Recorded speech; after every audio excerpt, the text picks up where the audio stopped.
we've been back from our trip for a bit, so we wanted to talk about the things that we definitely would do again and would probably do differently next time. My favorite in terms of food was Rome. My favorite in terms of overall was everywhere we went in Sicily. I think it just had the most range of things. In terms of like visual, if you want a really relaxing place, I think Tuscany was the best. Montepulciano was definitely the most like picturesque, I think, overall.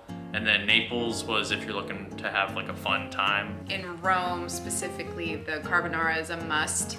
You have to get carbonara in Rome. And a Montepulciano. Yes, where it originated. We tried different types of wines everywhere we went, different meals that were like specific to the region. So that I would definitely do again. Yeah. My favorite place was definitely Montepulciano. I'm partial because there's certain films that were made there that if you know, you know. And it was incredible to see it in real life, but it also just was the best in terms of the scenery.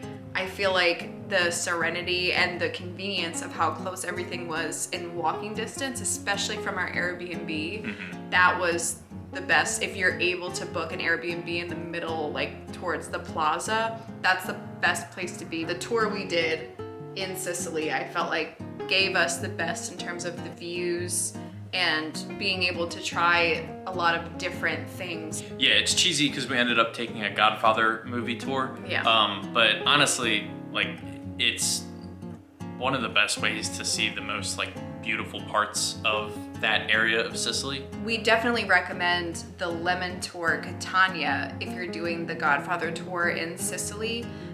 It's on the app Get Your Guide, which we found, we were Googling trying to find certain tours and stuff that were in the area, and that was the best one since they come to where you are, wherever you are. Since we were in Airbnb, we were able to get picked up at the address, and then they take you to the filming locations from there. Our guide was amazing. She gave us so much information, not only about the movie, but also the history of each region that we went to. It was really, really amazing to see so many like historical facts about each thing and how it related also to the film. For Naples, we weren't necessarily aware of how hustle and bustle the environment felt, especially at night when there's cars and mopeds kind of zooming through the streets.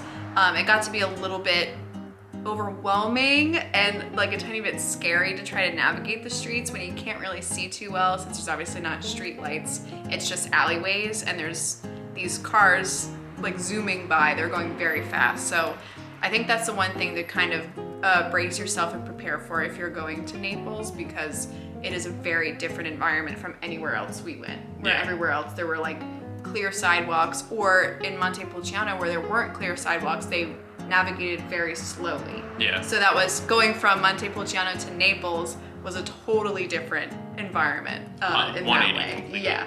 But if you're into pizza, you gotta go to Naples just because it's where, you know, the pizza originated. One lesson we definitely learned was to do our research in anywhere we're going to make sure nothing big is happening event-wise, especially because when we went in Rome specifically, it didn't really apply anywhere else. They were doing a lot of construction to prepare for the Jubilee, which is happening this year that we're recording, 2025.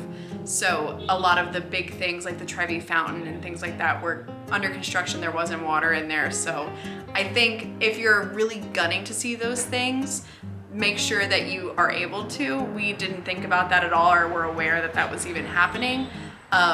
So it's worth just trying to look into. It didn't take away from our trip at all, since we still mostly got to see them, and just like the Trevi Fountain, we got to see the amazing structures and architecture of that, but it just didn't have water. I hope, if anything, you got to see some amazing sights with us and maybe a couple ideas for your future trip.